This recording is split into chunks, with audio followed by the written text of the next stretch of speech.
नमस्कार बच्चों, स्वागत है आपका हमारे YouTube चैनल में। तो आज के इस वीडियो में हम पढ़ने वाले हैं पाठ 4 सोनू हाथी। इसे किसने लिखा है? उमाकांत खुबालकर जी ने लिखा है। इनका जन्म हुआ था 7 अक्टूबर 1953 नागपुर महाराष्ट्र में। इनकी रचनाएं देख लीजिए। 108 बार, एक था सुब्रतो, पेपर वाला, रुकती नहीं नदी, व्यतिक्रम, तिर्यक रेखा। परिचय देख लेते हैं। तो उमाकांत जी ने प्रचुर मात्रा में बाल साहित्य लिखा है। आप आकाशवाणी और वैज्ञानिक तथा शब्दावली आयोग से जुड़े रहे। प्रस्तुत एकांकी पशुओं के प्रति प्रेम तथा दया भाव को जगाती है। तो चलिए हम इसको पढ़ते हैं और फिर समझते हैं। तो यहाँ पर दृश्य 1, पहला दृश्य क्या था? जंगल में लकड़हारा पेड़ काट रहा है। कुल्हाड़ी के वार से आहत हो पेड़ दर्द से कराहता है। ठीक है, तो ये पहला दृश्य है कि लकड़हारा क्या कर रहा है? पेड़ को काट रहा है। और जो पेड़ है ना, वो जब उसके ऊपर कुल्हाड़ी चल रही है ना, तो उस दर्द से वो क्या कर रहा है? करा रहा है। पेड़ क्या कहता है कि लकड़हारे भाई, मुझे मत काटो, मैं आप सबके काम आने वाला हूँ। तो विश्वास क्या कहते हैं? मेरे बच्चे भूखे हैं, मैं क्या करूँ? तुम्हारी लकड़ी काटकर बाजार में बेचूंगा, 4 पैसे मिलेंगे, तभी चूल्हा जलेगा। बच्चों का कष्ट देखा नहीं जाता। देखिए क्या होता है कि पेड़ क्या कहता है? ये जो विश्वास जी है ना, ये कौन है? ये लकड़हारा। ठीक है, तो पेड़ क्या बोल रहा है कि लकड़हारे भाई, मुझे मत काटो, मैं आप सभी के काम आता हूँ। तो विश्वास जी क्या कहते हैं कि मेरे बच्चे भूखे हैं, मैं क्या करूँ? तुम्हारी लकड़ी काटकर बाजार में बेचूंगा, 4 पैसे मिलेंगे, तभी तो चूल्हा जलेगा ना। बच्चों का कष्ट देखा नहीं जाता। तो पेड़ क्या कहता है? भयभीत होकर, मतलब डर करके, नहीं नहीं, रुक जाओ भाई, क्या पूरा काट डालोगे मुझे? मैं भी तुम्हारे बेटे जैसा हूँ। देखिए पेड़ ने क्या कहा कि नहीं नहीं, रुक जाओ भाई, क्या पूरा काट डालोगे मुझे? मैं भी तुम्हारे बेटे जैसा हूँ। तो विश्वास जी क्या कहते हैं? ओफ ओ, बेटे का नाम ले लिया, मैं तुम्हें नहीं काट सकता, आज घर में चूल्हा नहीं जलेगा। देखिए विश्वास जी ने क्या कहा कि ओफ ओ, तुमने बेटे का नाम ले लिया, मैं तुम्हें नहीं काट सकता, आज घर में चूल्हा नहीं जलेगा। तो पेड़ क्या कहता है? तुमने इंसानियत दिखाई, चलो इंसानियत की इस बात पर तुम्हें एक अनोखा उपहार देता हूँ। देखिए पेड़ क्या कहता है कि तुमने क्या दिखाया? इंसानियत दिखाई, चलो इस इंसानियत की इस बात पर तुम्हें अनोखा उपहार देता हूँ।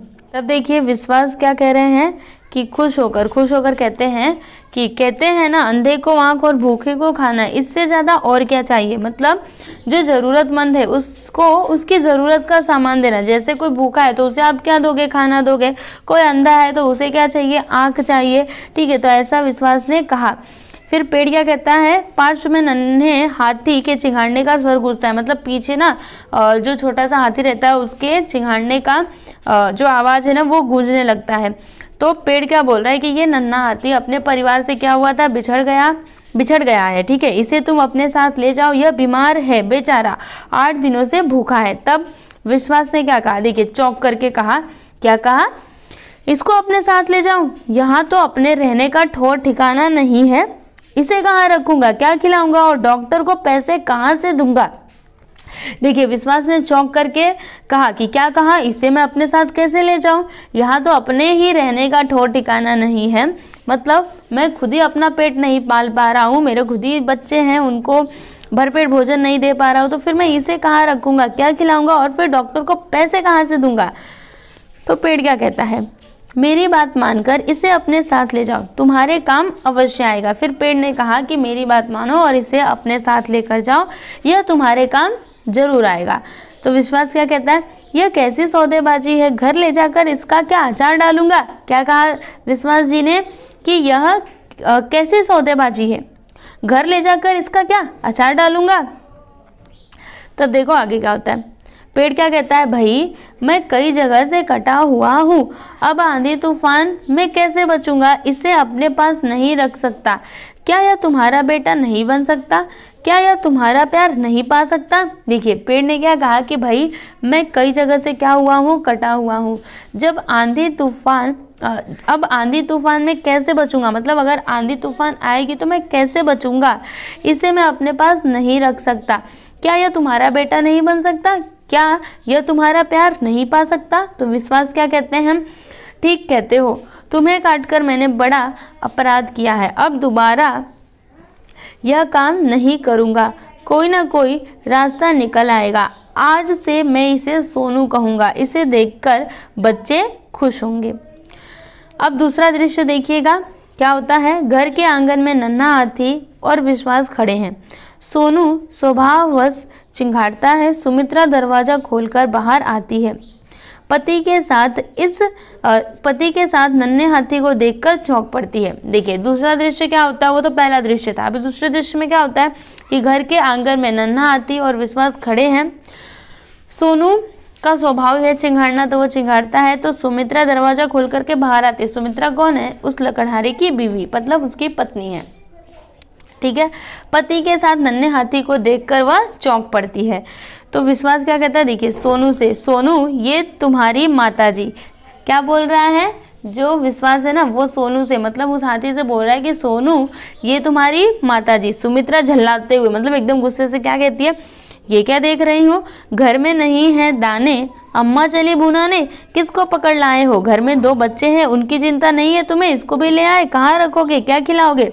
देखिए सुमित्रा क्या कहती है, मतलब जो लकड़हारे की पत्नी है वो क्या बोल रही है एकदम गुस्से से कि मैं ये क्या देख रही हूँ, घर में नहीं है दाने, अम्मा चली भुनाने, मतलब खुद ही खाने के लाले पड़े हैं और ऊपर से तुम इसको भी लेकर के आए।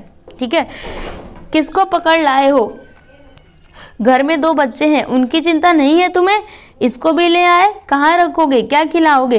तो विश्वास क्या कहता है, कुछ भी कह देती हो, अब लौटा नहीं सकता, अपने हिस्से की आधी रोटी खिलाऊंगा इसे। मतलब विश्वास जी ने क्या कहा, कुछ भी तुम कह देती हो, अब मैं इसे लौटा नहीं सकता, अपने हिस्से की जो आधी रोटी है ना वो मैं इसे खिलाऊंगा। चलिए अभी तीसरा दृश्य देखिए, इसमें क्या होता है, सोनू के चिंघाड़ने का स्वर उभरता है। विश्वास को बीमार और दुखी पाकर खूंटा तोड़कर घर के अंदर आने का प्रयास करता है। क्या होता है कि जो सोनू रहता है उसके चिंघाड़ने का स्वर उभरता है, मतलब वो चिंघाड़ता है और विश्वास को बीमार और दुखी पाकर वह खूंटा तोड़कर घर के अंदर आने का प्रयास करता है।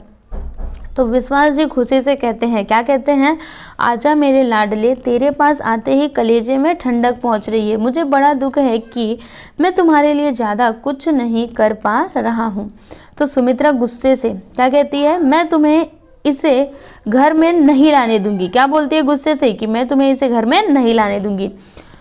तो विश्वास जी क्या कहते हैं, ऐसा मत कहो, देखती नहीं यह कितना समझदार हो गया है, मुझे बीमार देखकर मेरे पास दौड़ा चला आया, अब तो बच्चे भी इसे पसंद करने लगे हैं। फिर सुमित्रा क्या कहती है, सिसकती हुई, मतलब अफसोस के साथ क्या कहती है, मैं इसकी दुश्मन थोड़े ही हूँ, मुझे अफसोस इस बात का है कि इसे भी अपने साथ भूखा रहना पड़ रहा है, घर में फूटी कौड़ी नहीं है, कहाँ से दाना पानी जुटाऊं। मतलब यहाँ पे सुमित्रा क्या बोल रही है कि मैं इसकी दुश्मन थोड़े ही हूँ, मुझे तो अफसोस इस बात का है कि अपने साथ साथ इसको भी भूखा रहना पड़ रहा है, घर में फूटी कौड़ी भी नहीं है, मतलब घर में एक भी पैसा नहीं है, मैं इसे दाना पानी कहाँ से लाऊं। ठीक है, मतलब मैं इसके लिए दाना पानी कहाँ से लाऊं। तो विश्वास क्या कहते हैं, यही तो जिंदगी है भागवान, मतलब इन्होंने कहा कि हाँ यही तो क्या है, जिंदगी है भागवान। भागवान उन्होंने किसको कहा, अपनी पत्नी को कहा। इंसान को खूब लड़ना पड़ता है, चल बेटा सोनू बाहर चलें, तुझे कुछ खिला पिला कर लाता हूँ, तेरे लिए दवा ले आता हूँ। तो सुमित्रा क्या कहती है, नहीं मैं तुम्हें इस बीमार हालत में बाहर नहीं जाने दूंगी, मैं ही सोनू को खिलाती पिलाती हूँ। तो विश्वास कुछ सोच करके कहते हैं, क्या कहते हैं, सुना है पड़ोस के गांव में बहुत बड़ा मेला लगा है, सोनू को भी साथ ले जाऊंगा, गांव वाले इसे केले और गन्ने खिलाएंगे। सोनू विश्वास की बात समझकर स्वीकृति में सिर हिलाता है, मतलब सोनू विश्वास की बात समझ जाता है और फिर सिर हिला देता है। तो सुमित्रा क्या कहती है, मैं भी चलूंगी साथ में, बच्चे भी चलेंगे। वह सोनू के गले से लिपट जाती है, मतलब सोनू के गले से लिपट करके क्या कहती है कि मैं भी चलूंगी साथ में और मेरे बच्चे भी चलेंगे। तो बड़ा बेटा क्या कहता है, पिताजी सोनू के ठीक हो जाने पर हम उसे उसके असली घर जंगल में छोड़ देंगे। फिर जो विश्वास का बड़ा बेटा था उसने क्या कहा कि पिताजी जब सोनू ठीक हो जाएगा तो हम उसे उसके असली घर उसका कौन सा है, जंगल, तो उसमें हम उसको क्या कर देंगे, छोड़ देंगे। ठीक है, अब यहाँ पर शब्द वाटिका देख लेते हैं। तो पार्श्व मतलब क्या, पीछे, ठौर ठिकाना मतलब सुरक्षित रहने का स्थान, सौदेबाजी मतलब मोल भाव की क्रिया, कलेजा मतलब हृदय। कहावतें देख लेते हैं यहाँ पर कौन कौन सी दी हुई हैं। तो देखिए यहाँ पर क्या है, अंधे को आंख और भूखे को खाना, मतलब जरूरतमंद को जरूरत की चीज मिलना। और घर में नहीं दाने अम्मा जली भुलाने, मतलब पैसों के अभाव में भी बड़ा काम करने की तैयारी। मुहावरे देख लीजिए यहाँ पर, फूटी कौड़ी ना होना मतलब कुछ भी ना होना, अफसोस होना मतलब दुखी होना। ठीक है, तो यहाँ पर ये पाठ हमने पूरा कंप्लीट किया और मुझे पूरा विश्वास है कि आप लोग को ये पाठ समझ में आया होगा। तो अगर आपको हमारे ये वीडियो अच्छा लगा है तो आप प्लीज़ हमारे वीडियो को लाइक कीजिएगा, शेयर कीजिएगा, और अगर आप हमारे चैनल पर नए हैं तो हमारे चैनल को सब्सक्राइब कीजिएगा। Thank you.